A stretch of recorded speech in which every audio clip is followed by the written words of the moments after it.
কিন্তু কথায় বলে আসলের থেকে সুদ বেশি মিষ্টি। আপনারা তো মা, কিন্তু দেখবেন এই মা হওয়ার সুখটা আরো ডবল হয়ে যাবে কবে জানেন? যেদিন আপনার একটা ঠাকুমায় পরিণত হয়ে যাবে। দেখুন যারা ঠাকুমা আছে জিজ্ঞাসা করুন, মা হলে এক সুখ, আবার সেই মা থেকে যেদিন ঠাকুমা দাদু হয়ে যাব তার সুখটা আবার আলাদা। আসলের থেকে সুদ বেশি মিষ্টি, তাই তো? কিন্তু এদিকে ছোট্ট 5 বছরের বড় বুড়ি কই ঠাকুমা হিড়িম্বা চোখের সামনে খেলাধুলা করে, কিন্তু ওই ছেলেটাকে বুকে করে আনন্দ পাওয়া তো দূরের কথা, যতবার হিড়িম্বাই ছোট্ট বড় বুড়িকের মুখের দিকে তাকায় ততবার হিড়িম্বার বুকের ভেতরটা ক্রোধে, জ্বালা, যন্ত্রণায় ছটফট করে ওঠে। কি অপরাধ ছিল আমার সাথে?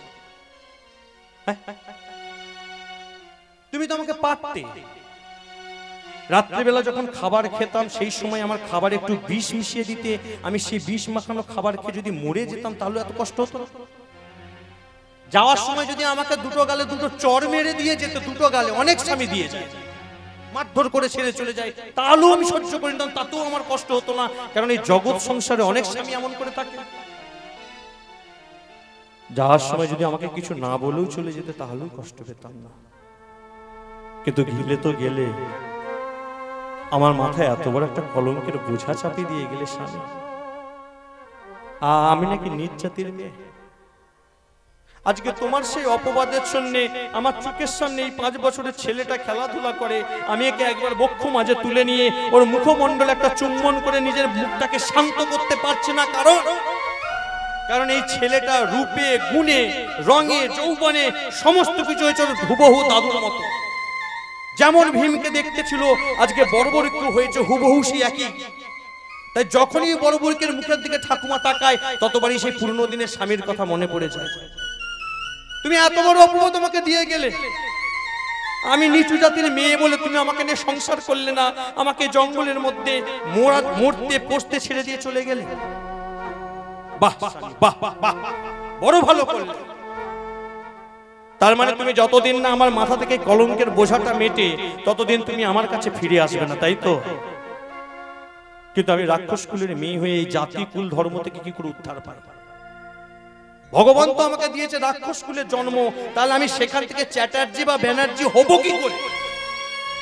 তবে তো উঁচু জাতিতে যাব, তবে তো আমি একটা উঁচু জাতিতে স্থান পাবো, তবে আমার স্বামী ফিরে আসবে। আমি নিচু জাতি বলে গেছে, কিন্তু কি করে যাব? তবে উপায় আছে, উপায় একটা আছে। কি উপায়? কথিত আছে কোন বংশে যদি একটা বৈষ্ণব সন্তানের জন্ম হয়, একটা বৈষ্ণব সন্তান, সেই বৈষ্ণব সন্তানের গুণে আগত 14 পিঢ়ি, যেই 14 পুরুষ এখনো আসেনি আপনার বংশে এবং যেই 14 পুরুষ আপনার আগে চলে গেছে, একটা বৈষ্ণব সন্তান জন্ম নিলে তার গুণে টোটাল 28 পুরুষ উদ্ধার হয়ে যায়, টোটাল 28 পুরুষ। কিন্তু আমি একটা রাক্ষস জাতির মেয়ে, তো বৈষ্ণব কোথায় পাবো? কোথায় বৈষ্ণব পাবো? বৈষ্ণব কি কখনো জন্মসূত্রে হয় গো? হয়? আমার নাম বলরাম অধিকারী, আমার নাম বলরাম অধিকারী। আমার বাবা, আমার ভালো করে তখন জ্ঞান হয়নি, ভালো করে জ্ঞানই হয়নি, খুব ছোটবেলায়, খুব ছোট্টবেলায় আমার উপনয়ন করে দিয়েছিল। লোকে বলে আমরা নাকি বৈষ্ণব বাড়ির ছেলে। আচ্ছা বলুন তো, আমার বাবা আমার অজান্তে, আমার জ্ঞান হয়নি তখন আমার এই পৈতাটা করে দিয়েছিল, আমার অধিকারিত বাড়িতে জন্ম বলে কি বৈষ্ণব হয়ে গেল? না, বৈষ্ণব হয়ে কেউ এই জগৎ মাঝারে জন্মগ্রহণ করে না। এটা বাবা দিয়েছে, বাবার স্মৃতিটাকে আমি বহন করে নিয়ে যাচ্ছি, কিন্তু আমি নিজে বলছি আমি বৈষ্ণব না। বৈষ্ণব বিশাল বড় জিনিস। বৈষ্ণব এমনি হওয়া যায়। বৈষ্ণব একটা, এখানে কোন জাতি ধর্মের কেউ থাকলে কেউ কিছু মনে করবেন না, আমি উদাহরণের জন্য বলছি। একটা ব্রাহ্মণ বাড়ির ছেলে বৈষ্ণব হতে পারে, একটা চাঁড়াল বাড়ির ছেলেও বৈষ্ণব হতে পারে, একটা মুচির ছেলেও বৈষ্ণব হতে পারে, একটা ডোমের ছেলেও বৈষ্ণব হতে পারে, একটা মুসলমানের ছেলেও বৈষ্ণব হতে পারে, একটা খ্রিস্টানের ছেলেও বৈষ্ণব হতে পারে, একটা শিখ ধর্মের ছেলেও বৈষ্ণব হতে পারে, একটা জৈন ধর্মের ছেলেও বৈষ্ণব হতে পারে। আবার আমরা সবাই বৈষ্ণব হতে পারি যদি আমাদের কর্মটা ঠিক থাকে। কর্ম বৈষ্ণব এমন একটা জিনিস যেটা হয় একমাত্র কর্মের গুণে, কোনো অহংকারে নিয়ে নয়, কোনো জাতিকুল জন্মের সূত্রেও হয় না। বৈষ্ণব কাকে বলবো? সমাধান একটাই, দাদর সঙ্গে সেবা করেছে, মাথায় শিখা দিয়েছে, রাস্তা দিয়ে হরে কৃষ্ণ করে যায়, এটাই বৈষ্ণব? না না না না না, এটা বৈষ্ণব না। সবাই না, সবার কথা বলছে না, কিছু কিছু, তার মানেই বৈষ্ণব না। আমি মানি না, আমি মানি না, এটা আমি জানিয়ে বলছি। বৈষ্ণব কাকে বলবেন? দেখবেন গরমকালে, গ্রীষ্মকালে দুপুরে কোনো বৈষ্ণব খালি পায়ে রাস্তা দিয়ে যাচ্ছে, তো তাকে হয়তো আপনার বাড়ির কোনো মা বোন বা আপনি হয়তো ডাকলেন, বাবা ঠাকুর এই তপ্ত রৌদ্রে আপনি এভাবে হেঁটে হেঁটে চলেছেন, আসুন এই গরমের সময় একটু আমার দালানে বসুন, এক গ্লাস জল, একটু বাতাসা জল খেয়ে যান। সে দেখবেন আপনার বাড়ির সম্মুখে গিয়ে প্রথমেই একটা কথা বলবো, হ্যাঁ রে মা, তুই আমাকে বাতাসা জল খাওয়ার কথা বলছিস, তুই নিরামিষ খাস তাই তো? হ্যাঁ, তোর বাড়িতে কেউ নেশা ভান আরে করে না তো? তুই জানিস তো আমি তো বৈষ্ণব মানুষ, যাত্রার হাতে খাই না, নিরামিষ টেরামিষ না হলে। গ্যারেন্টি দিয়ে বলছি এরা সব চিটিং বাজ বৈষ্ণব। কেন বলুন তো? প্রমাণ আছে। বাজে কথা বলরাম অধিকারী দাঁড়িয়ে বলেন, প্রমাণ কি? আমি নেশা করি, আমি ভান করি, আমি বৈষ্ণব হতে পারবো না, তুমি আমার সঙ্গে মেলামেশা করো না, তুমি আমার সঙ্গে কথা বলো না, কেননা তুমি খারাপ হয়ে যাবে বলে, তাই তো? আচ্ছা বলো তো, যদি এই চিন্তা ভাবনাটা যদি আমার মহাপ্রভু করতো, নিতাই চাঁদ যদি করতো, জগাই মাধাই কোনোদিন উদ্ধার হতো? হ্যাঁ, মাধায় যেদিন কলসির কানা দিয়ে নিত্যানন্দ প্রভুর মাথাটা ফাটিয়ে দিল, নিতাই চাঁদ প্রাণের ভয়ে ছুটে পালিয়ে যেতে পড়তো, মনে মনে ভাবতে মাধায় আর জগাইকে আলাদা যেদিন কোথাও পাবো আমিও দেখে নেব, পারতো না? কিন্তু তাদের বৈষ্ণবতা দেখুন, মার খেয়েও নেশাখোর মাতালদেরকে উদ্ধার করে গেল। তুই নেশা করিস, মদ খাস, গাঁজা খাস, তুই বৈষ্ণব হতে পারবি না। কিন্তু ভালো করে লক্ষ্য করে দেখবেন, যে বাবাজি, যে শিখিদারি বৈষ্ণব আপনাকে এই কথাটা বলছেন, তাদেরই কিছু লোক রাস্তার ধারে দেখবেন পান বিড়ি গুটকা সিগারেটের দোকান খুলে শিখা নিয়ে তিলক সেবা করে, পান বিড়ি গুটকা সিগারেট বিক্রি করে। এদের এমন টেকনিক, তুমি নেশাবান করলে বৈষ্ণব হতে পারবে না, কিন্তু বৈষ্ণব হয়ে গেলে পান বিড়ি গুটকা সিগারেটের ব্যবসা করতে পারবে। মাছ মাংস খাও, ও হতে পারবে না। আগে মাংস ত্যাগ করো। যদি এই কথাটাই মহাপ্রভু বাধ্য, নবদ্বীপ নদিয়ার মাটিতে চাঁদ গাছি কোনোদিন উদ্ধার হতো? হতো বলুন? মাছ মাংস খেলে উদ্ধার হওয়া যাবে না।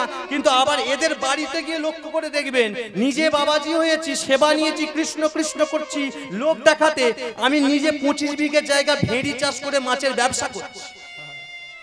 মাছ মাংস খেলে বৈষ্ণব হওয়া যাবে না, কিন্তু তুমি যদি গোলে মালে একবার বৈষ্ণবের দলে ঢুকে পড়ো, কোন রকম করে ঢুকে পড়লে তুমি মাছ মাংসের ব্যবসাটা করতে পারো নাই বাকি। এরা যে কি ধরনের বৈষ্ণব বাবা, আমার বোধগম্য হয় না কখন। আমি হতে পারি। আমি আর 5 জনের কথা বলবো। বৈষ্ণব কাকে বলে? তৃণদপি শুনি চেন পররিবু সহিষ্ণুবা। শর্টকাটে বলছি, বড় করতে গেলে লীলা অনেক বেড়ে যাবে, আবার ডবল চার্জ পড়ে যাবে কীর্তনে। শর্টে বলে দিই, হ্যাঁ, বট গাছ দেখেছেন? বট গাছ ছোটবেলায় সেই একটা ছড়া ছিল, তাল গাছ এক পায়ে দাঁড়িয়ে, সব গাছ ছাড়িয়ে উকি মারে আকাশে। বট গাছ তাল গাছ দেখেছেন তো? আচ্ছা বলুন তো, এই যে কদিন আগে শীতকাল গেল, সেই সময় আপনি এখানটায় বসে থাকতে পারতেন এইভাবে? বসলো কি লাগতো? অন্তত একটা জ্যাকেট, চাদর, কানে বেশ টাইট করে বাঁধা লাগতো তো। আচ্ছা এই যে গরম, এখন যে এই গরমটা তবু নরমাল আছে, কিছুদিন পরে যেটা আসবে আপনারা এইভাবে বসতে পারবেন? তখন ফ্যান দরকার, এসি দরকার, কুলার দরকার, তাই তো? বর্ষাকালে রাস্তা দিয়ে আপনি এমনি যেতে পারবেন, ছাতা দরকার। বাড়িতে এমনি শুতে পারবেন, ছাদ দরকার। একটা গাছের দিকে তাকিয়ে দেখুন, তার কিছু লাগে? শীত, গ্রীষ্ম, বর্ষা, ওই কর্মটুকু করে যাচ্ছে কি? বাতাস থেকে কার্বন ডাই অক্সাইডটা শোষণ করে আমার আপনার বেঁচে থাকার জন্য, প্রাণী জগৎ বেঁচে থাকার জন্য বিশুদ্ধ অক্সিজেন সাপ্লাই করে যাচ্ছে। বৈষ্ণব হলে এদের মতো পারবে? কজন আছে বলুন? আমি ওই জন্য মনে করি, জগতে বৈষ্ণব যদি কেউ থাকে, কারোর জন্য যদি চন্দ্র সূর্য উদিত হয়, আছে নেই বলবো না, কিন্তু বেশিরভাগটা যদি কারোর জন্য চন্দ্র সূর্য উদিত হয়, জোয়ার ভাটা উদিত হয়, সেটা হচ্ছে প্রকৃতির জন্য। এই জগৎ সংসারের সব থেকে বড় বৈষ্ণব যদি কেউ হয়ে থাকে, সেটা হলে শস্য শ্যামলা ধরণী এই প্রকৃতি। এই প্রকৃতির থেকে বড় বৈষ্ণব আর দ্বিতীয় কেউ হয় না। বৈষ্ণবতা শিখতে হবে এদের কাছ থেকে, যারা চিরকাল খালি দিয়ে যায়, বিনিময়ে কোনোদিন চায় না। এই হলো বৈষ্ণব। কিন্তু আমি বৈষ্ণব পাবো কোথায়? আছে, যদি কর্মসূত্রে বৈষ্ণব না হয়, জন্মসূত্রে বৈষ্ণব না হয়, কর্মের গুণে যদি হয়, তাহলে এই ছোট্ট বড়বড়িক যার বয়স বছর এখন মাত্র 5, এই 5 বছরের ছেলেটাকে যদি সঠিক পথটা আমি দেখাতে পারি, যদি সঠিক পথ দেখাতে পারি। ছোট ছেলের মন জলের মতো, যেমন জলের নিজস্ব কোনো ধর্ম নেই, যখন যে পাত্রে রাখবেন সেই আকার ধারণ করে। একটা ছোট ছোট ছেলেগুলোকেও দেখবেন, আপনি ছোটবেলায় যে যেমন শিক্ষা দেবেন সে সেইভাবেই বড় হবে। বাবা যদি আরাম কায়দায় বসে বসে ছেলের পাশে বসে বসে দেখিয়ে দেখিয়ে সিগারেট খায়, গ্যারেন্টেড একদিন তুমি ওর পাশে বসে দেবে, তোমার ছেলে তোমার সামনে সিগারেট খায়। খেটে খুটে গোটা ভুলে বালে বাবা বাড়িতে চলে এলো, কিনতে পারলো না, ভাই খোকা ভুলে গেছি, পাশের দোকান থেকে আমার 2 বান্ডিল বিড়ি এনে দিত। আজকে ওহে বাবা, আজকে ছেলেকে পাঠাচ্ছ বিড়ি আনতে, তোমার জন্য বিড়ি আনছে, কালকে তোমাকে একটা দেবে, ও নিজের জন্য একটা রাখবে। কিচ্ছু করার নেই, তুমি যেমন শিখিয়েছো, যেমন দেখিয়েছো, ছেলে তেমন তৈরি হয়েছে। ঠিক দেখাতে হবে সেই এই চরণটা। যদি এই ছোটবেলা থেকে আমি কৃষ্ণ চরণটাকে দেখাতে পারি, কৃষ্ণ প্রেম যদি এর মনের কৃষ্ণ বীজটা যদি একবার অঙ্কুর করতে পারে, তাহলে একদিন হইবে পরম ভক্ত। আর ওই ভক্তির গুণে ওই অনাদি আদি কৃষ্ণচন্দ্রকে নিজের কাছে টেনে আনবে। আর ও যেদিন কৃষ্ণকে টেনে নিয়ে আসবো, সেদিনকে নিজে তো উদ্ধার হবেই হবে, তার সাথে আমার বংশটা উদ্ধার হয়ে যাবে। নিতাই গৌর হরি বল, হরি বল, হরি বল। আর শুরু হলো ছোট্ট বড়বড়িকের হাত ধরে। আজকে ঠাকুমা হিড়িম্বা নিজে ঠাকুর ঘরে যাচ্ছে, আর ছোট্ট বড়বড়িকে বলছে, এই খোকা খোকা শোন। কি ঠাকুমা? এই যে দেখতে পাচ্ছিস, এই যে মূর্তি, হ্যাঁ বলো না, পাথরের মূর্তি নয় বাবা, এ পাথরের মূর্তি নয়। একে ডাকলে ডাকার মতো কথা বলে। আচ্ছা ঠাকুমা, ও যদি ডাকলে কথা বলে, তুমি তাহলে কথা বলতে পারো নি কেন? একে খাওয়ালে খায়, আচ্ছা খাওয়ালে যদি এ খায়, তুমি তাহলে আজ বলতে খাওয়াতে পারো নি কেন? তুমি বাজে কথা বলছো। ওর হাতে বাঁশি আছে, বাজে না, পায়ে নপুর আছে, তারও কোনোদিন আওয়াজ হয় না। কেন পারিনি জানিস বাবা? আমার তো বয়স হয়ে গেছে। আমার মনে হয় আমার বয়স হয়ে গেছে বলে কৃষ্ণ আমার ডাকটা শুনতে পাচ্ছে না। তবে তুই ছোট ছিলি, তুই যদি ডাকার মতো ডাকতে পারিস, একদিন তোর ডাক শুনে নিশ্চয়ই কৃষ্ণ তোর কাছে আসবে। ঠিক বলছো, আসবে? আমি বলছি আসবে। বেশ ঠাকুমা, তোমার কথা যদি সত্যই হয়, আজ থেকে কৃষ্ণই হলো আমার ধ্যান, কৃষ্ণই হলো আমার জ্ঞান। আজ থেকে আমি কৃষ্ণের, কৃষ্ণ আমার, আমি হরি চরণ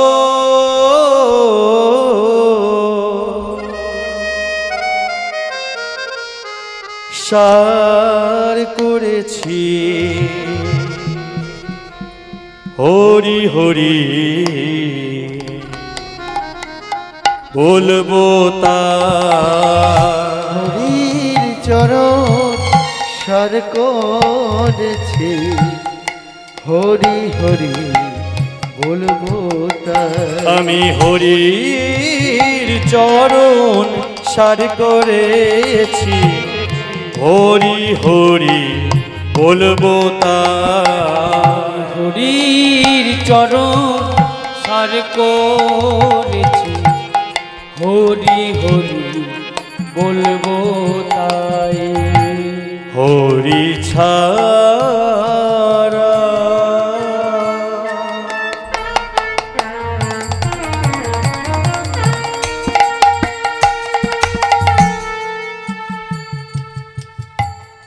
এ জগতে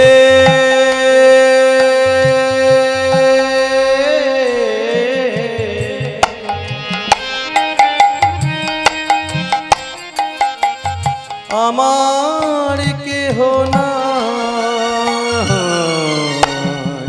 হরি ছাড়া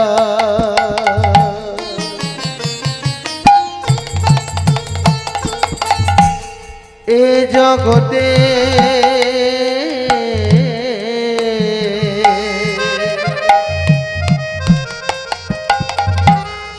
আমার কৃষ্ণ তুমি ছাড়া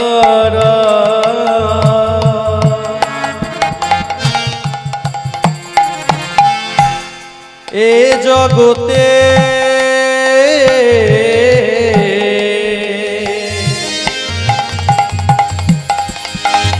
আমার কেহ না, তুমি ছাড়া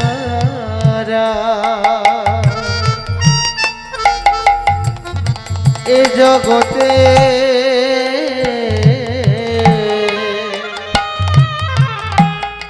আমার কেহ না। হরি ধ্যান হরি জ্ঞান হরি চিন্তা মনে হরি ছাড়া এ জগতে কিছুই নাহি জানি।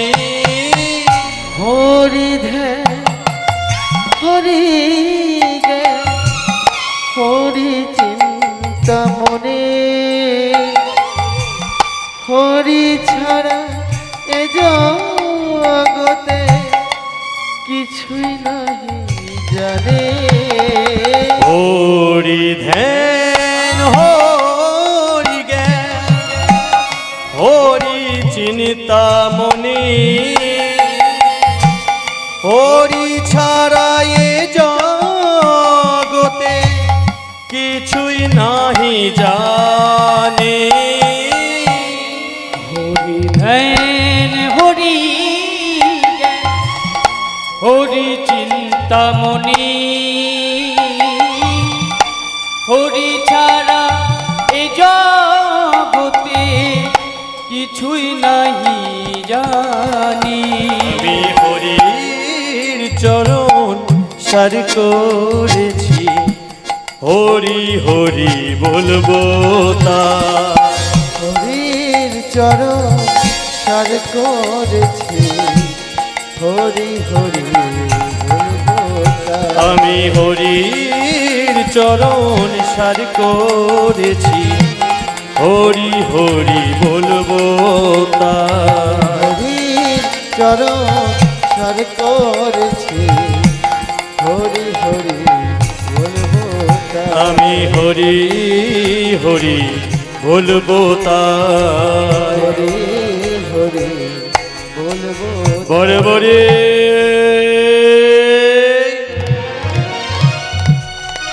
বাহ বাবা বাহ বাহ বাহ। দেখে খুব ভালো লাগছে বড় বড়, খুব ভালো লাগছে। রাত্রিবেলা যখন ঘুমাতে যায় তখন দেখি তুই এই হরির চরণে বসে কাঁদছিস। সকালবেলা যখন ঘুম থেকে উঠি তখনও দেখি তুই হরির চরণে বসে কাঁদছিস। আজকে 15টা বৎসর হয়ে গেল তোকে খালি সকাল সন্ধ্যা আমি এই রূপে দেখতে পাচ্ছি। আরে তুই কি ভুলে গেলি সংসার বলে একটা জিনিস আছে, বাবা আছে, মা আছে। মা ও মা, মা তুমি বলতে পারো মা আগের জন্মে যখন আমি পৃথিবীতে এসেছিলাম কে আমার মা ছিল?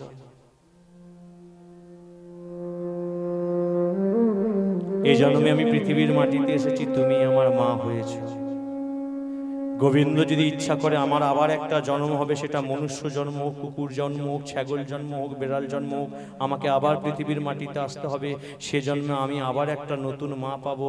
কিন্তু মা বলতে পারো যতবার পৃথিবীর মাটিতে আমি জন্ম পাবো ততবার নতুন বাবা নতুন মা পাবো, কিন্তু যতবারই না পৃথিবীর মাটিতে আসি ভগবান যে আমার একটাই থাকবে গো।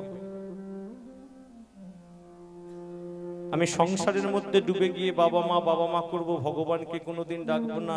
বলো না বাবা মা করলে বাবা মাকে সুখী রাখতে পারবো, তাহলে ভগবান।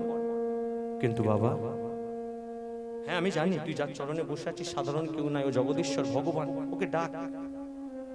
কিন্তু বাবা মাকে বাদ দিয়ে, যেই বাবা মা তোকে কষ্ট করে যন্ত্রণা সহ্য করে পৃথিবীর মাটিতে না নিয়ে আসলো, যেই বাবা মা কোনোদিন নিজে না খেয়ে তোর মুখে আহার তুলে দিল, তুই সেই বাবা মাকে কাঁদিয়ে বাবা কি করে? কিন্তু আমি যে পারি না, বিশ্বাস করো আমি নিজে অনেকবার ভেবেছি। আজ দেখতে দেখতে 15টা বছর কেটে গেল। কৃষ্ণ দেখা দাও, হরি দেখা দাও, একবার কৃপা করো করো বলে আমার জীবনটা যেন শেষ হয়ে গেল। আমি যা থাক পারছি না মা, তুমি বলো না মা আমি কি করে কৃষ্ণ চরণ পাবো? আমি কি করে হরি? সত্যি তুই হরির চরণ পেতে চাস? হ্যাঁ মা, হরি আমার ধ্যান, হরি আমার জ্ঞান, কৃষ্ণই আমার সব, কৃষ্ণই আমার জীবন, কৃষ্ণই আমার মন, কৃষ্ণ। বেশ,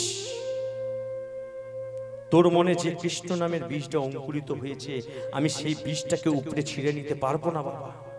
কেননা আমি জানি তোকে যদি খণ্ড খণ্ড করে আজকে কেটেও ফেলি, যে মুখে যে বদনে একবার কৃষ্ণ নাম উচ্চারিত হয় সে বদন থেকে কখনো কৃষ্ণ নাম ছাড়ানো যায় না। আমিও চাই তুই কৃষ্ণের চরণ পা, তবে তার উপায়টা একটু আলাদা। উপায় আলাদা। শোন বাবা, তুই যদি প্রকৃত কৃষ্ণের চরণ পেতে চাস, তুই এই মুহূর্তে আমার চরণ ছুঁয়ে প্রতিজ্ঞা কর, তোকে যা যা বলবো তুই তাই তাই করবি। তুমি যা যা বলবে তাই তাই করলে আমি কৃষ্ণ চরণ পাবো। হ্যাঁ রে বাবা, তুই যে কৃষ্ণকে পেতে চাইছিস, ওই কৃষ্ণ হলো সর্বশক্তিমান, আর ওই সর্বশক্তিমানকে পেতে গেলে তোকে হতে হবে মহাশক্তিমান। আর তুই যদি মহাশক্তিমান হতে পারিস, বিশ্বাস কর এই মায়ের কথা তো সেদিন মনে পড়বে। তোকে কৃষ্ণের কাছে ছুটে যেতে হবে না, ওই কৃষ্ণ একদিন আপনা হতে তোর কাছে ছুটে আসবে, আপনা হতে। খালি শক্তি, কিন্তু মহাশক্তি কথা পাবো, সত্যিই পাবি তো? সত্যি পারবি তো? তোকে যেটা কথাটা বলবো, হ্যাঁ মা পারবো। কৃষ্ণকে পাওয়ার জন্য এই মুহূর্তে যদি আমার জীবনটাকে বিসর্জন দিতে হয়, আমি হাসতে হাসতে বিসর্জন দিতে পারি না বাবা, না। জীবন বিসর্জন দিয়ে কেউ কোনোদিন আজ পর্যন্ত কিছু পায়নি। পেতে গেলে সংসারে লড়াই করে, জীবন যুদ্ধ সংগ্রাম করে পেতে হবে, শুনতে হবে।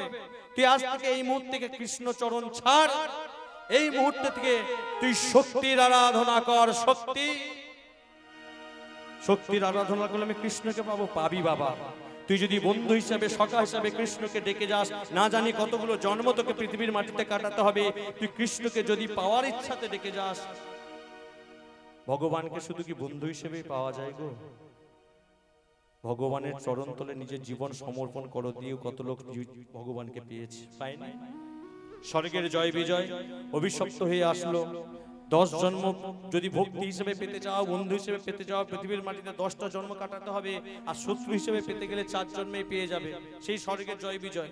সত্য যুগে হিরণ্যকশিপু, ত্রেতা যুগে রাবণ কুম্ভকর্ণ, তারপরে কংস শিশুপাল, আর এই কলিযুগের মাটিতে 4 জন্ম পরে উদ্ধার হলো জগাই মাথায় হয়ে।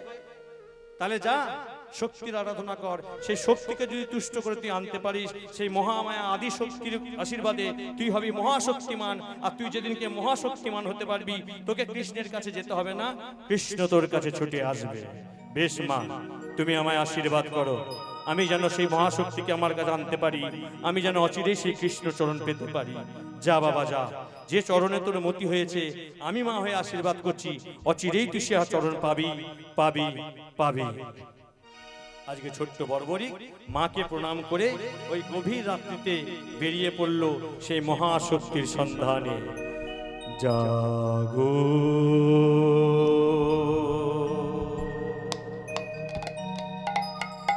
তুমি জাগো,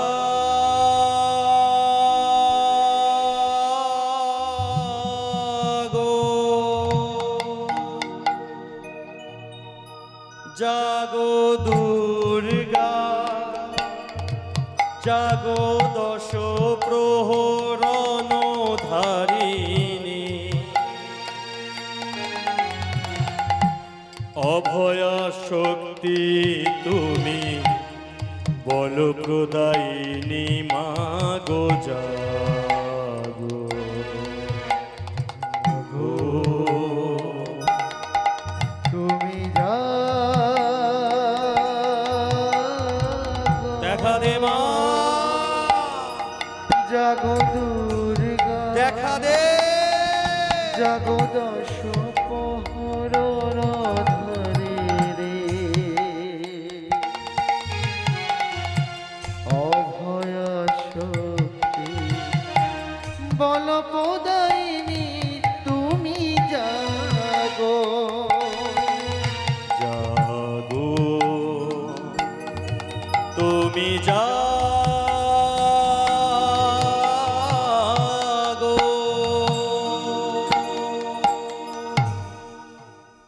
এ ভক্তমণ্ডলী, ভক্তিমতী মায়েরা, জানি রাত্রিটা অধিক হয়েছে, বেশি আর বাকিও নেই লীলা, তবে সেই সময়টা যখন এসে গেছে, আসুন সবাই মিলে করজোর করে আজকে বর্বরিকের সঙ্গে সেই আদিশক্তি মহামায়াকে সবাই মিলে একটু আহ্বান করি।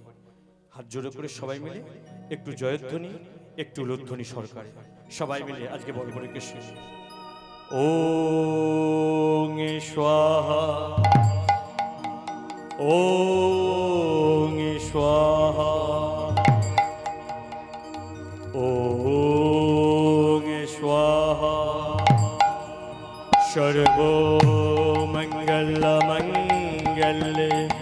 शिवे सर्वात्मस्वातिके शरण्ये त्र्यम्बके गौरी नारायणी नमोस्तुते सृष्टिस्थिति विनाशानं शक्तिभूते सनातनी गुणत्रयो गुणामयी नारायणी नमोस्तुते शरणागत दीनार्थाय परित्राणाय परायणे सर्वोषष्ठे हरे देवी नारायणी नमोस्तुते मधुकैटभ विध्वंसी विधातु वरदे नमः रूपं देहि जयं देहि यशो देहि दिशो जयी महिषासुर निर्नाशी भक्तिनां सुखदे नमः रूपं देहि जयं देहि यशो देहि दिशो जयी धूम्रो नेत्रोपदे देवी धर्म कामार्थदायिने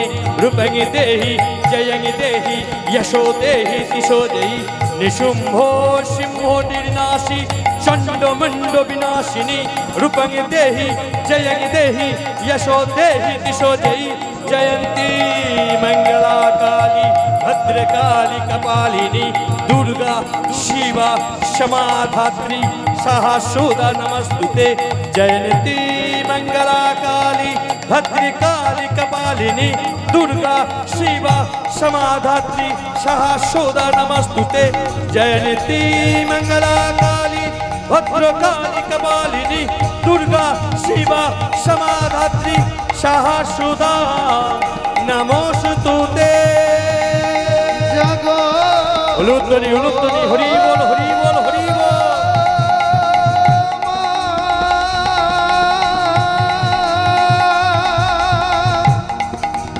জাগো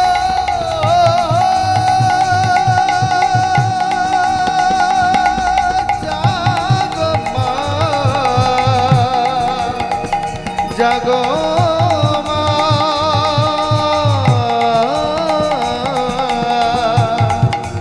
জাগো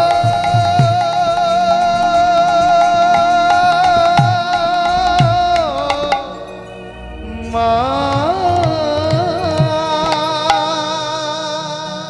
বড়বড়ি বড়বড়ি এসেছিস মা আসবো না সন্তান হয়ে মাকে যদি এভাবে আকুল আর্তনাদে কেউ ডাকে রে কোনো মা কি না এসে থাকতে পারে বাবা ওরে আমি যে মা আমি যে জগৎ জননী এই জগতের প্রতিটা সন্তান যে আমার কেউ যদি আমাকে মনপ্রাণে একবার ডাকে আমি কি তার কাছে না এসে থাকতে পারি যা যা দিলাম তোরে শক্তি তুই যে মনস্কামনা নিয়ে আমার কাছে এসেছিস আমি মা হয়ে আশীর্বাদ করছি তুই সেই কৃষ্ণের চরণ অবশ্যই পাবি পাবি পাবি দিলাম তোরে শক্তি তবে কথা দে যে শক্তি তোকে আমি দেবো এই শক্তি নিয়ে কোনোদিন তুই দুর্বলের উপর প্রহার করবি না দিলাম কথা দে মা তবে সেই শক্তি যেই শক্তির টানে আমি সর্বশক্তিমানকে পাবো শোন বাবা এই নে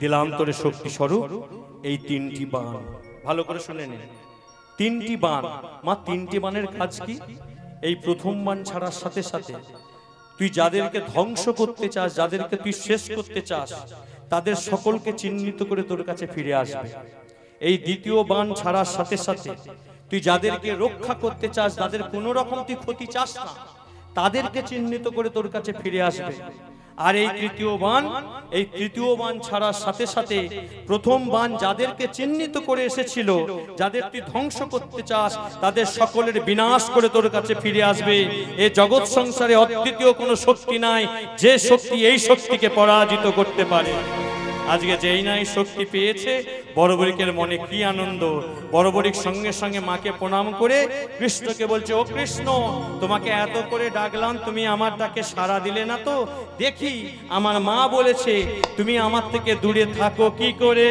গোপাল মেরো হে গোবিন্দ মেরো হে হৃদয় গৌর হরি বল হরি বল গোবিন্দ মেরো হে গোপাল मेरो है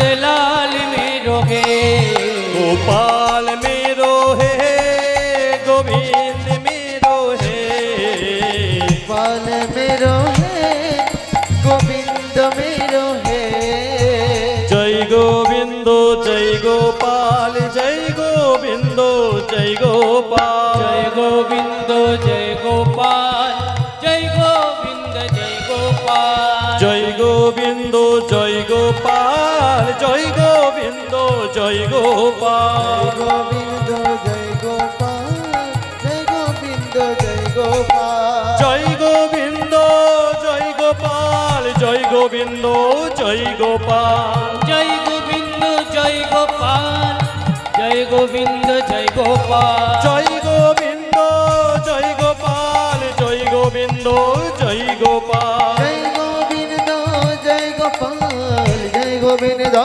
जय गोपाल बोलो जय गोविंद जय बोलो निताई गौर हरि बोल हरि बोल जय गोविंद जय गोपाल बोलो जय गोविंद जय गोपाल जय गोविंद চলে যাচ্ছেন কোথায় যাচ্ছেন হ্যাঁ হ্যাঁ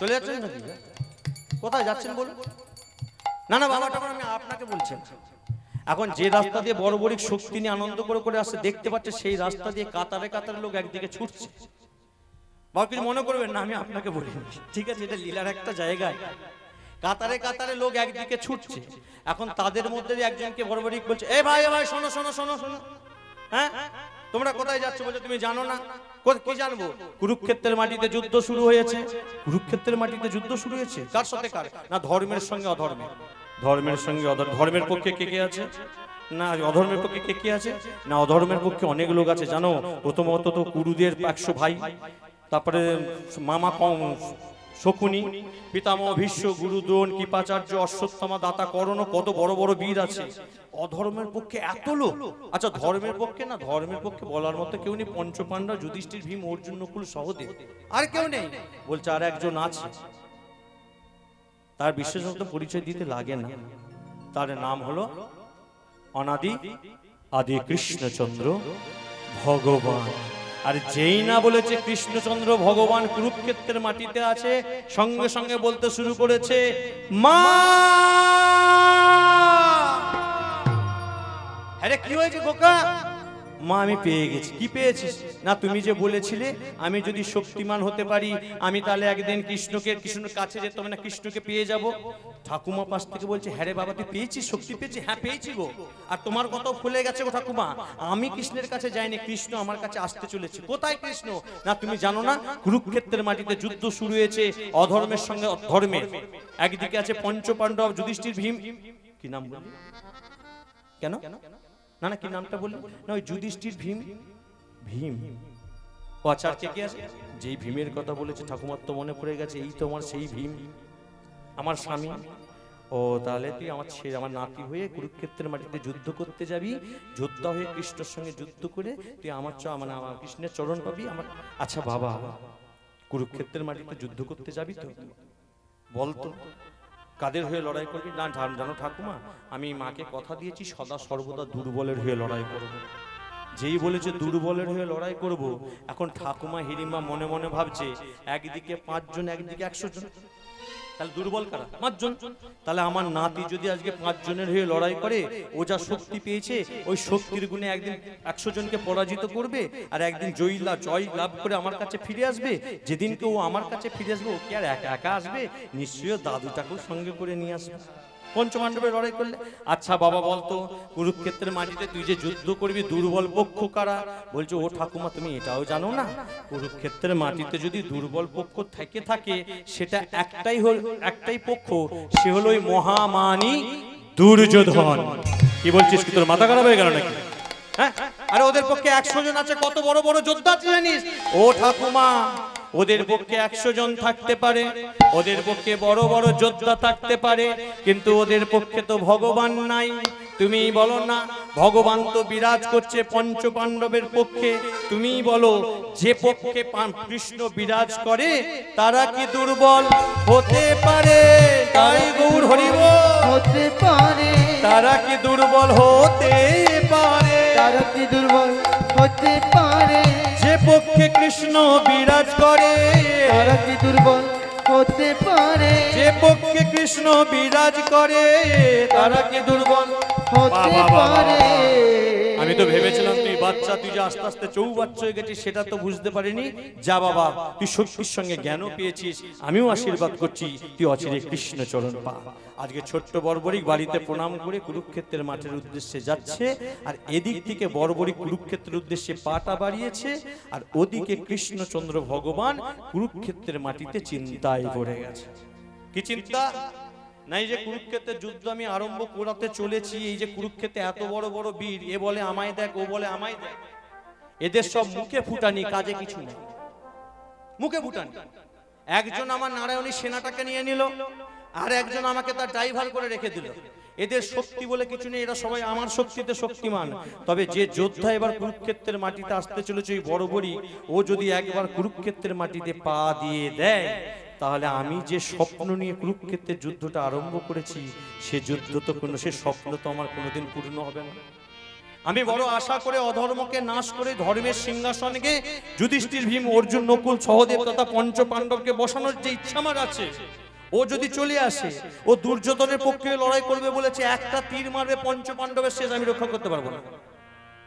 একটা তীরে পঞ্চ পাণ্ডবের শেষ হয়ে গেলে আবার পঞ্চ পাণ্ডবের পক্ষে চলে আসবে, দুর্বলের লড়াই করবে, আবার ঘুরে পঞ্চ পাণ্ডবের পক্ষে চলে আসবে। পঞ্চ পাণ্ডবের পক্ষে এসে একটা তীর মারবে, দুর্যোধনের সব শেষ। তাহলে এ পক্ষ পক্ষ করে যদি লড়াই করে, দেখা যাবে কুরুক্ষেত্রের মাটিতে ও বেটা একা আছে। তো ও যদি একা জীবিত থাকে, আমি কাকে নিয়ে ধর্মের সিংহাসনটা বসাবো, কাকে নিয়ে ধর্ম স্থাপন করব?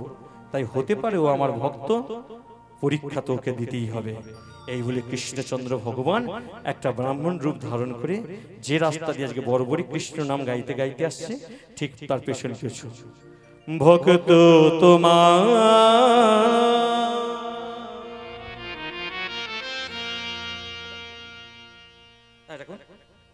পারিনি হতে,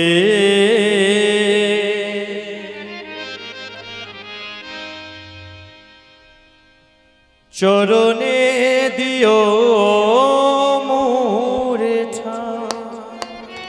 আজকে কৃষ্ণচন্দ্র ভগবান ব্রাহ্মণ রূপ নিয়ে বড়বড়িকের পেছন পেছন আসছে, আর ছোট্ট বড়বড়ি কৃষ্ণ নাম গেয়ে গেয়ে যাচ্ছে। প্রভু গো, ভক্ত তোমার পারিনি হতে, চরণে দিও মোরে ছায়া। ভক্ত তোমার পারিনি হতে, চরণে দিও মোরে ঠাঁই। ঠাকুর তোমার আমি চরণের ধূলি, ঠাকুর তোমার আমি চরণের ধূলি, ঠাকুর তোমার আমি চরণের ধূলি, ঠাকুর তোমার আমি চরণের ধূলি, জনমে জনমে যেন পাই পাই গো। ভক্ত তোমার পারিনি হতে, চরণে দিও মোরে ঠাঁই। রাধে রাধে।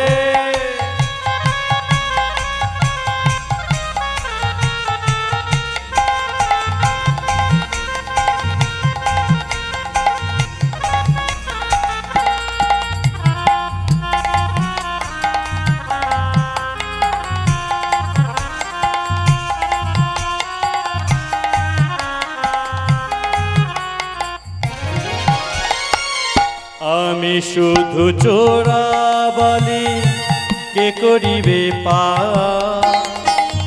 তোমারই ওই শ্রীচরণে দিয়েছি সাঁতার। আমি শুধু চোরাবালি কে করিবে পার, তোমার ওই শ্রীচরণে দিয়েছি সদা। আমি শুধু চোরাবালি কে করিবে পার তোমারই ওই শ্রীচরণে দিয়েছি সাঁতার আমি শুধু চোরাবালি কে করিবে পার তোমার ওই শ্রীচরণে দিয়েছি সাঁতার একেবারে সে হাতটি ধরো লোহিনু সরো একবারে সে হাতটি ধরো লোহিনু একবারে সে হাতটি ধরো লোহিনু সরো একবারে সে হাতটি ধরো লোহিনু বুঝিব বলো রাঙা চরো ভক্ত তোমার রাই গৌর হরি বল হরি বল চরণে দিও মোরে মোরে ঠাই গো চরণে দিও মোরে ঠাই ও ঠাই গো চরণে দিও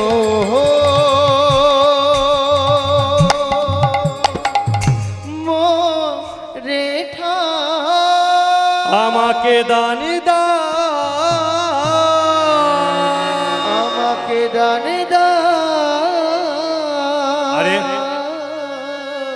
কে আপনি দেখে তো মনে হচ্ছে একজন ব্রাহ্মণ এই ফাঁকা রাস্তার মাঝে জান চাওয়ার মতো আপনি কাউকে পেলেন না হ্যাঁ আরে আমার দেওয়ার মতো কি আছে যে আপনাকে দান দেবো দেওয়ার যদি ইচ্ছা থাকে কিছু না থাকলেও দেওয়া যায় আর দেওয়ার ইচ্ছা যদি না থাকে হাজার থাকলেও সে দেয় না তাই না প্রমাণ দেখবেন এই হরি যে বাসরগুলো হয় হরি বাসরগুলো নির্মাণ করতে অনেক ব্যয় হয় একটা গ্রামের মধ্যে দেখবেন ধনী দরিদ্র সব শ্রেণীর মানুষ বাস করে সব শ্রেণী আপনাদের এখানে হয়তো নেই আমি আমাদের পাশে কথা বলছি যে দেখবেন যে বাড়িতে 4টে লোক চাকরি করে তার বাড়িতে যদি 500 টাকা চাঁদা ফেলেন দেখবেন একটা অজান্তা জুতো শেষ হয়ে যাওয়ার পর একটা 50 কি 100 টাকা বেরোবে পরের কিন্তু দেখবেন যে রোজ আনে দিন খায় তার বাড়িতে যদি আপনি 100 টাকাও ফেলেন না সে কোনো রকম প্রশ্ন না করে আপনাকে 100 টাকায় চাঁদা দেবে কারণ সে জানে এটা আমি মদ খেতে দিচ্ছি না মাদলামি করতে দিচ্ছি না ফুর্তি করতে দিচ্ছি না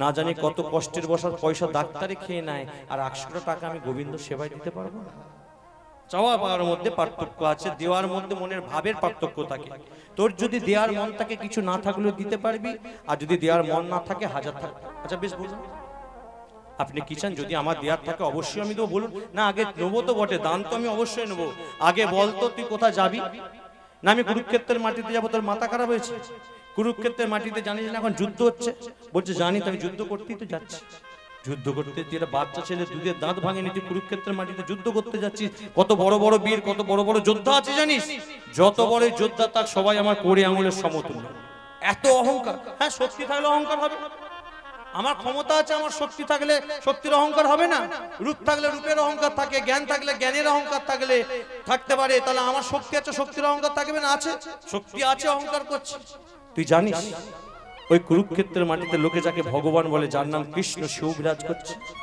ভক্ত দেখুন কি উত্তর দিচ্ছে ওখানে কৃষ্ণ থাক আর কৃষ্ণের বাবা থাক ভক্ত আমার হাত থেকে পরিত্রাণ নেই সে তো জানে আমি যাচ্ছি কৃষ্ণ চরণে তো চরণ পাওয়ার জন্য যত রাগাতে পারবো তত তো বেরোবে ওই জন্য উল্টো উল্টো কথা বলছে বেশ বেশ আর তুই যখন তোর অহংকার করে দিয়ে দেখি পরীক্ষা কি পরীক্ষা চাস নাই যে তোর পেছনে অসত্য গাছটা দেখতে পাচ্ছিস পাচ্ছি তো যদি বানের এত ক্ষমতা হয় কই একটা বান মেরে অসত্য গাছের প্রতিটা পাতা ছিদ্র করে দেখা এই কথা এক্ষুনি করছি এই বলে তুন থেকে তীরটা বের করে যোগমায়াকে স্মরণ করার জন্য যেই না চোখটা বন্ধ করেছে সঙ্গে সঙ্গে ব্রাহ্মণ রূপী ভগবান আমার ছলনা করে ওই অসত্য গাছ থেকে একটা পাতা তুলে নিজের পায়ের তলা অর্থাৎ চরণের তলায় লুকিয়ে রেখেছে আগের কথা মতো প্রথম বান ছাড়লো, সবাইকে পরীক্ষা পুরোটা পরীক্ষা করে ফিরে আসলো।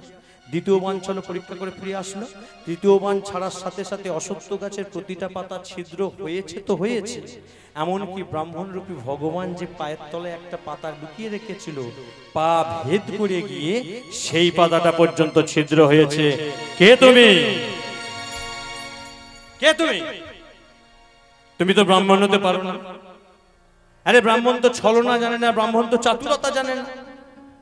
তুমি ছলনা করে চতুরতা করে আমার পরীক্ষা নিতে এসেছো, জানো না? আমি জানি না তুমি কে, তবে যেই হও না কেন, যে আঘাত তোমার চরণে লেগেছে সেই আঘাতের জন্য না জানি তোমার কত বড় সর্বনাশ হয়ে যেতে পারে। এটাই তো আমি চাই বর্বরী। কি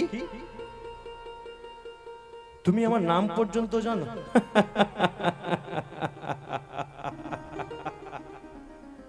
বর্বরী, আমি শুধু তোর নাম নয় রে, তোর বাবার নাম, তার বাবার নাম, তার বাবার নাম, তার বাবার নাম, তার বাবার নাম, এই জগৎ সংসারে প্রতিটা জীবের বাবার নাম আমি জানি।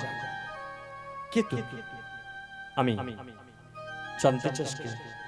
শোন, আমি আর অন্য কেউ নয়।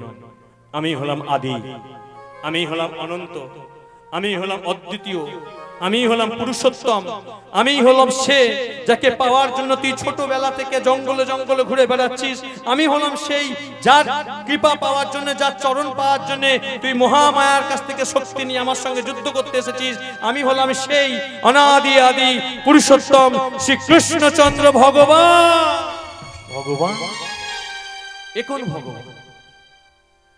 তুমি যদি ভগবানই হবে তাহলে তুমি আমাকে কলঙ্কের ভাগীদার কেন করলো? কলঙ্ক? কলঙ্ক না। আমি এসেছি কুরুক্ষেত্রের মাটিতে তোমার সঙ্গে যুদ্ধ করে, তোমার হাতে নিজের প্রাণটাকে দিয়ে তোমার চরণ পেতে। আজকে তুমি যে আঘাতটা নিজে আমার হাত থেকে নিলে, তুমি জানো হতে পারো তুমি ভগবান, কিন্তু এটার নাম হলো মর্ত। এই মর্তধামে যে এসেছে সে তাকেই মর্ত হয়েছে, সে ভগবান হোক আর ভগবানের বাবা হোক। কেননা তোমার লয় হয় ক্ষয় নাই, কিন্তু তুমি যে দেহটা নিয়ে এসেছো এর লয় ক্ষয় তো আছে। তোমার লয় ক্ষয় নাই, তুমি গোলক বৃন্দাবনে ফিরে যেতে পারবে, কিন্তু এই দেহটা তো নশ্বর দেহ, এর তো লয় ক্ষয় আছে। যে আঘাত তোমার চরণে লেগেছে, এই আঘাতের জন্য তোমার বড় সড় কোনো ক্ষতি হয়ে যাবে, আর এই জগতের মানুষ আমার নামে কলঙ্ক রটাবে যে জগতের ভগবানকে আমি তাদের কাছ থেকে কেড়ে নিলাম। এটাই তো আমি চেয়েছিলাম। কেন? কিসের জন্য? কি আমার অপরাধ? আমাকে কেন এত বড় পাপের ভাগীদার করলে তুমি? শোনো বর্বরী, শোনো শোনো। এই জগৎ সংসারে বারে বার আমি জন্ম নিয়েছি, বারে বার অবতীর্ণ হয়েছি শিষ্টকে পালন করে, দুষ্টকে দমন করে শিষ্টকে পালন করার জন্য। বারে বার এসেছি সাধু বৈষ্ণব গুরুজনদেরকে উদ্ধার করার জন্য, ভক্তদেরকে মুক্তি দেওয়ার জন্য, কিন্তু আজ পর্যন্ত আমাকে কেউ মুক্তি দিতে পারেনি রে। মুক্তি? হ্যাঁ বর্বরী, কেউ জানে না এই যে কুরুক্ষেত্রের যুদ্ধ চলছে, এই কুরুক্ষেত্রের যুদ্ধের পর আমার সঙ্গে কি হতে চলেছে। আমাকে হতে হবে অভিশপ্ত, আমার চোখের সামনে আমার 56 কোটি যদুবংশ হবে ধ্বংস, এমনকি আমাকেও এই লীলাধামের লীলা খেলা সেরে ফিরে যেতে হবে গোলক বৃন্দাবনে। আজ পর্যন্ত আমি চিন্তায় ছিলাম আমার যে লীলা সংবরণ করাবে এত বড় যোদ্ধা পৃথিবীর মাটিতে কে আছে, সেটা একমাত্র তুই। আমরা সবাই জানি ভগবান কিভাবে লীলা সংবরণ করেছিলেন। তারপরে প্রভাসের তীরে ভগবান আমার গাছের ডালে পা ঝুলিয়ে বসেছিলেন। দূর থেকে জরা নামে ব্যাগ পাখি মনে করে ভগবানের পায়ে তীর নিক্ষেপ করেছিলেন, যে তীরের আঘাতে ভগবান লীলা সংবরণ করেছিলেন, তাই তো? কিন্তু শুধু এইটা একটা কারণ নয়, নালে যে ভগবান 6 দিনে পুতনার মতো রাক্ষসীকে শেষ করে, অকাসুর বকাসুর ধেনুকাসুর কংস জরাসন্ধ শিশুপালের মতো মহা পাপীদেরকে ধ্বংস করে, সে সামান্য জরাবেদের তীরে কি করে গেল? কি করে না? আপনারা বলবেন কেন? ত্রেতা যুগে কথা দিয়েছিল রামচন্দ্র অবতারে আড়াল থেকে রামচন্দ্র আমার বালিকে দমন করেছিল বলে, বালিকে বধ করেছিল বলে, বালিপুত্র অঙ্গদ ভগবানের কাছে আশীর্বাদ স্বরূপ চেয়েছিল, প্রভু তুমি যদি বর দিতেই চাও, আশীর্বাদ যদি আমাকে করতেই চাও, এই আশীর্বাদ করো যেভাবে ছলনা করে তুমি আমার বাবাকে মারলে, আমি যেন একইভাবে ছলনা করে তোমাকেও শেষ করতে পারি। তথাস্তু, তাই হবে। তবে এই যুগে নয়, আগত যুগে আমি কৃষ্ণ হয়ে যাব দাপরের মাটিতে, দ্বারকায় লীলা করতে করতে প্রভাসের তীরে গাছের ডালে পা ঝুলিয়ে বসে থাকবো। তুমি হবে জরাবেদ, তুমি আড়াল থেকে একটা তীর মনে পাখি মনে করে তীর মারবে, সেই তীরের আঘাতে আমি লীলা সংবরণ করব। এটা গৌণ কারণ। ভগবানের প্রত্যেকটা কারণের পেছনে অসংখ্য অসংখ্য কারণ থাকে, একটা কারণ নাই। মানে কর্মের পেছনে অসংখ্য কারণ থাকে, একটা কারণের জন্য কোনো কর্ম নয়। এটা যেমন একটা কারণ, মেন কারণ হলো এটা। এখনকার দিনে একটা খুব রোগ আছে দেখবেন, সেপটিক রোগটা জানেন তো? টিকা নিতে হয় যার জন্য, টিটেনাস নিতে হয় না? সেপটিক যদি কারো দিয়ে একবার বাসা বেঁধে ফেলে, সেই অংশটা কেটে ছেড়ে ফেলে দিতে হয়, শস্য হয়ে যায়, বাদ দিয়ে দিতে হয়। ওই যে তীরের আঘাতটা ভগবানের চরণে লেগেছিল ওই দেহতে, ওই জায়গায় ভগবানের ক্ষতস্বরূপ সেপটিক রোগ হয়ে গিয়েছে, সেপটিক হয়ে গেছে। যতদিন লীলাদেবে ভগবান ছিল, নিজেকে শাস্তি দেওয়ার জন্য, ওই ভক্তকে এইভাবে পরীক্ষা নেওয়ার জন্য শাস্তি স্বরূপ ওই যন্ত্রণাটাকে স্বেচ্ছায় মাথায় বহন করে নিয়েছিলেন। আর ওই যন্ত্রণার উপরেই ওই ক্ষতস্থানে জরাব্যাধ গিয়ে তীরে যে নিক্ষেপ করেছিল, সেই তীরের আঘাতে ভগবান লীলা সংবরণ করেছিল। কিন্তু প্রভু, আমি তো তোমার লীলা সংবরণ করার জন্য আসিনি, আমি এসেছিলাম তোমার চরণ পেতে। বলো না, আমি কি করে তোমার চরণ পাবো? পাবে। দাও বর্বরী, দাও, এবার দানটা আমাকে দাও। কি দান? শোনো বর্বরী, তুমি যদি কুরুক্ষেত্রের মাটিতে যাও, যে স্বপ্ন নিয়ে আমি কুরুক্ষেত্রের মাটিতে যুদ্ধ শুরু করেছি, সে স্বপ্ন আমার কোনোদিন পূরণ হবে না। আমি যে মাথা উঁচু করে এতদিন মানুষের কাছে মানুষের কথা বলে এসেছি, আশীর্বাদ করে এসেছি, সে আশীর্বাদ সব মিথ্যা হয়ে যাবে। না প্রভু, আমার মতো একটা অধমের জন্য তোমার মাথা নত হয়ে যাক, তোমার স্বপ্ন পূরণ নাই হোক, এটা আমি কখনোই চাই না। বলো, তোমার স্বপ্ন পূরণের জন্য আমি কি করতে পারি? যদি বলি স্বেচ্ছায় কই দেহ থেকে মাথাটা আলাদা করে আমার চরণে দাও, এই কথা, এটাই তো আমি চেয়েছিলাম। আমি হাসতে হাসতে তোমার চরণে এইভাবেই নিজের জীবনটা তো সমর্পণ করতে চেয়েছিলাম। তুমি তো আমাকে কষ্ট দিলে না, দান চাইলে না, তুমি তো আমাকে আশীর্বাদ করলেন। এই বলে সঙ্গে সঙ্গে শান্ত তরবারিটাকে বার করে ওই বর্বরিক হাসতে হাসতে নিজের দেহটাকে মাথাটা আলাদা করে দিল। দেহটা ওই স্থানে পড়ে রইল, আর মাথাটা গড়াতে গড়াতে এখনো সে কৃষ্ণ চরণে যাচ্ছে। এদিকে কৃষ্ণ চরণের মাথাটা আস্তে আস্তে যাচ্ছে, আর ভগবান কৃষ্ণচন্দ্র চোখের জলে কাঁদছে, আর মাথাটা হাতে তুলে নিয়ে বলছে, বর্বরী প্রভু কেঁদো না, এটাই আমার যাওয়ার সময়, একটু হাসো, একটু হাসো, একটু হেসে হেসে আমাকে বিদায় দাও। তোমার মুখমণ্ডল দর্শন করে আমি গোলকধামে যেতে চাই প্রভু, এই জরাধামে আর আসতে চাই না। তথাস্তু, তাই হবে, তাই হবে, তাই হবে। আমার যা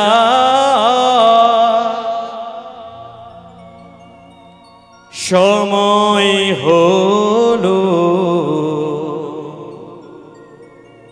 দাও বিদায়। এ ভক্তমণ্ডলী, ভক্তিমতী মায়েরা, এটাই আমার শেষ গান। যদি কোনো ভুল ত্রুটি করে থাকি, আপনারা চরণতলে নিজ বন্ধু নিজ সন্তান মনে করে ক্ষমা করে দেবেন।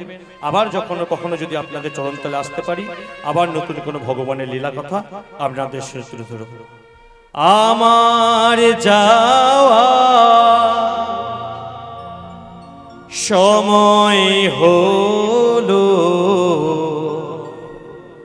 দাও বিদায়।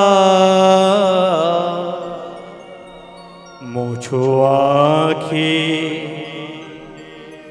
নয়নের জল, দাও বিদায়। শোনো জগৎবাসী, এই বর্বরিক আমার মান রাখতে গিয়ে, আমার সম্মান রাখতে গিয়ে যে ত্যাগ করলো, এই ত্যাগের কাছে আমি চিরটাকাল ঋণী থেকে যুগ যুগ পর্যন্ত, যতদিন চন্দ্র সূর্য উদিত থাকবে, এই বর্বরিকের মাথার কাছে আমি নিজেকে ঋণী রাখবো। এতদিন যে সিংহাসনে আমি বসেছিলাম, আজ থেকে আমার সেই সিংহাসনে এই ছোট্ট বর্বরিকের কাটা মাথাটাকে আমি নিজে প্রতিষ্ঠা করব। এতদিন যে এতগুলো নামে আমি জগৎ সংসারে পুজো পেয়ে এসেছি, আজ থেকে সেই নামে নয়, এই ভক্ত বর্বরিকের ঋণের কাছে আমি ঋণী হয়ে এর সম্মান দেওয়ার জন্য যুগ যুগান্তর ধরে এই কাটা মাথার জন্য নতুন নাম নিয়ে পৃথিবীর মাটিতে বিরাজমান হব। আজ থেকে নাম হবে আমার খাটুশ্যাম ভগবান। প্রেম সে সবাই মিলে বলুন, খাটুশ্যাম জি কি, খাটুশ্যাম জি কি, খাটুশ্যাম জি কি।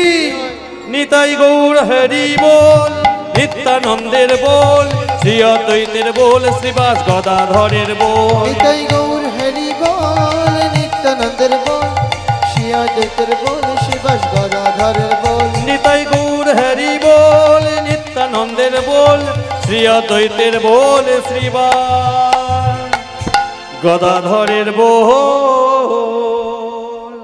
সবাই ভালো থাকবেন, সবাই সুস্থ থাকবেন, সবাই দীর্ঘ আয়ু কামনা করে, সবাইয়ের মঙ্গল কামনা করে আজ আমরা বিদায় নেব। যার সময় সবাই মিলে বলবো ভগবান শ্রী কৃষ্ণচন্দ্র কি, ভগবান শ্রী কৃষ্ণচন্দ্র কি, ভগবান শ্রী কৃষ্ণচন্দ্র কি। হরি হে দয়ালো মন, জয় রাধা নাম। হরি হে দয়াল জয় রাধা নাম। হরি হে দয়ালো মন, জয় রাধা নাম। হরি হে দয়ালো জয় রাধা নাম। বারে বারে নাম লহো নিজ সার, বারে বারে নাম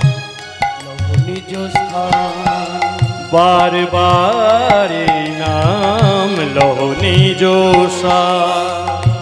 বারবারে না লহনি জোশা। সবাই মিলে হরি হে দয়ালো মোর জয় রাধা নাম।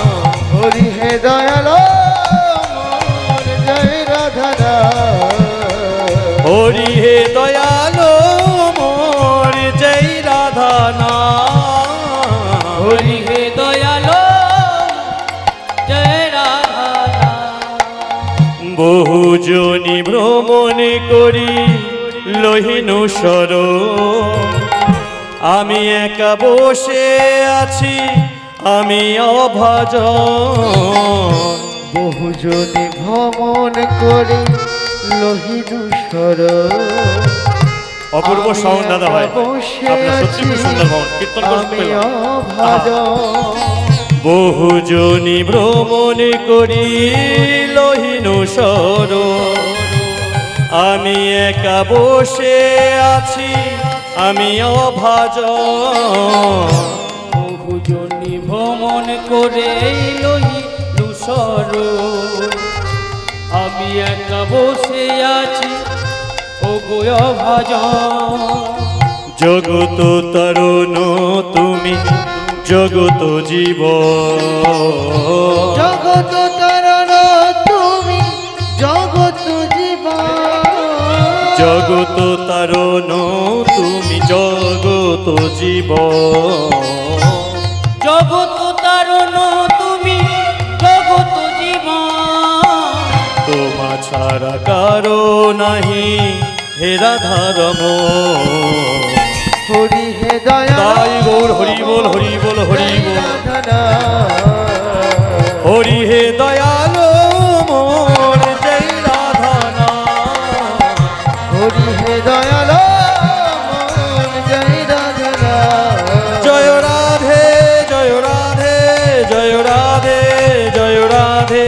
জয় রাধে জয় রাধে জয় রাধে জয় রাধে। জয় রাধে জয় রাধে জয় রাধে।